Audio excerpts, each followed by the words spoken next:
turn this bloody thing off. Yes, the amendment that I've tabled, amendment number 78, is specifically looking at the impact of carbon tax on the agricultural sector. And I think Deputy Doherty articulated a lot of the issues quite well earlier on. Carbon tax is and should be about trying to drive change, and it should and must differentiate between who can avoid the tax and who by choice are prepared to pay it. And the difficulty with agricultural taxation, carbon taxation, is that there isn't an alternative available to farmers.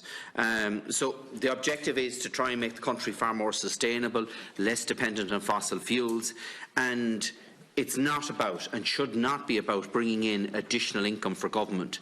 It's about getting people out of their cars and onto buses and trains. As one comment was made at the time of the introduction or the increase of the carbon tax, you can't put cattle onto buses, and that's the reality of it.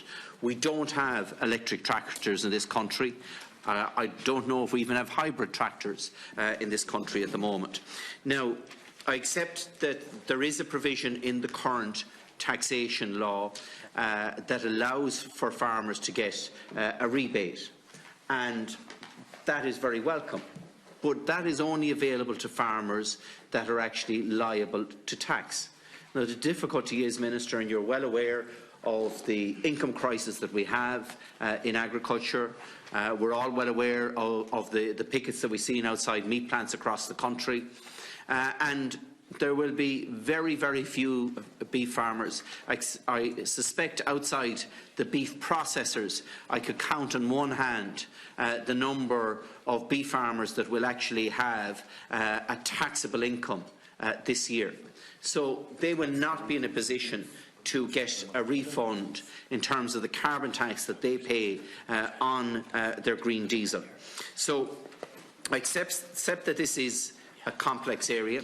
But we do need to review the net mechanism in relation to taxation, because the difficulty is that carbon tax is a regressive tax for those living in rural communities, who will pay disproportionately far more than those living in urban areas.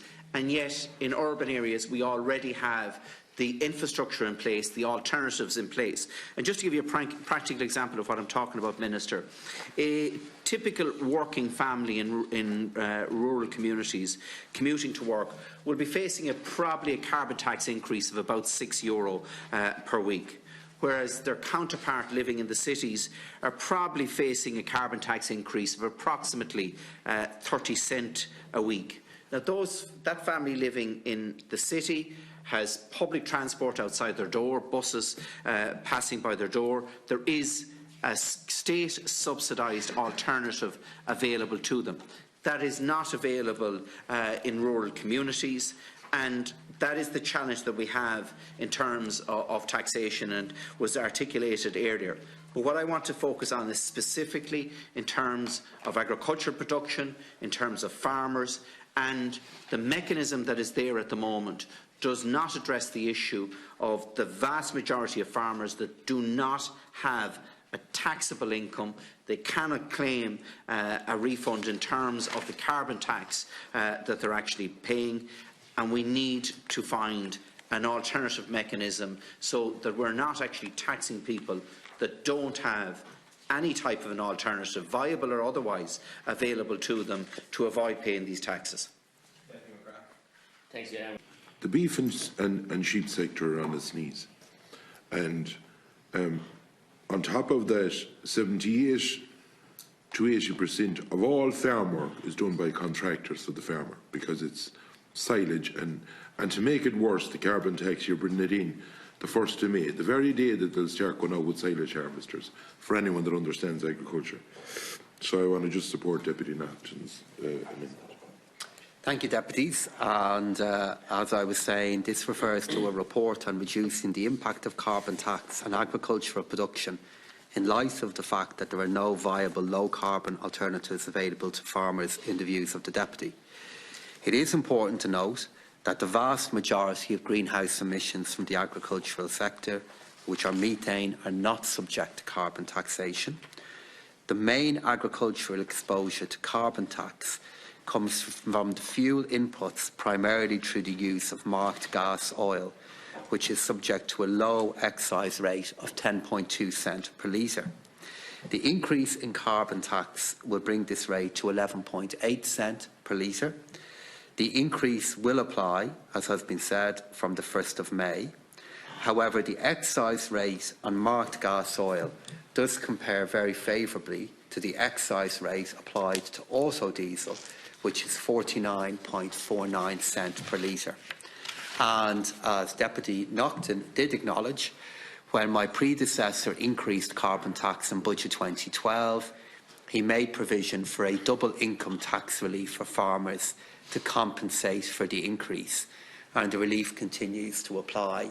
Now, I think Deputy Naughten and Deputy McGrath made the point there regarding farmers who are on such low income that they therefore do not pay any income tax, and because they don't pay any income tax, they therefore wouldn't be in a position to qualify for that relief.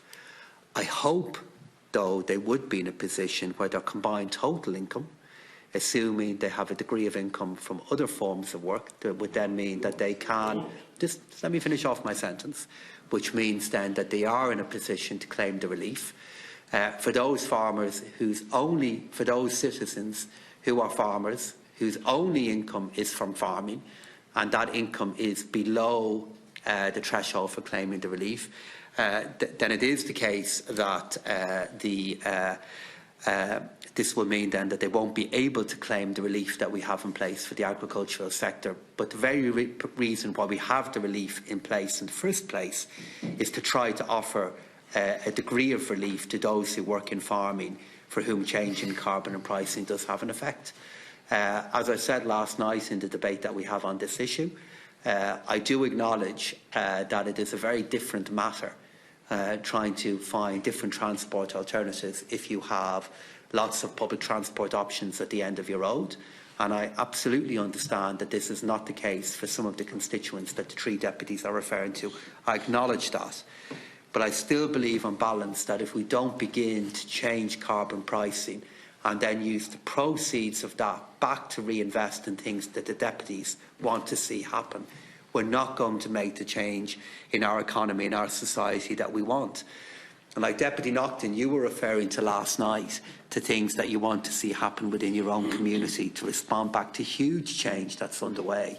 The change in carbon pricing is funding these alternatives. So we are using the revenue that comes out of the higher level of carbon pricing to fund the things that you are looking for. And I have given a commitment that I do not see this tax in the same way as we see other taxes, that any of the increased revenue has to be used to be recycled back into communities and citizens that are affected by the change. And it's for all of those reasons, while I understand the issues that the deputies are raising, that I'm not in a position to accept the amendment. Minister, thank you for your response. I'm going to very briefly deal with two of the issues that you raised and then come back to my amendment. The difficulty is, and I accept, look, what we've seen in urban Ireland, we've put the investment in terms of alternatives and the taxation has then been introduced. In terms of rural Ireland, we're putting the taxation in and then using some of that to reinvest in putting some of the alternatives in place.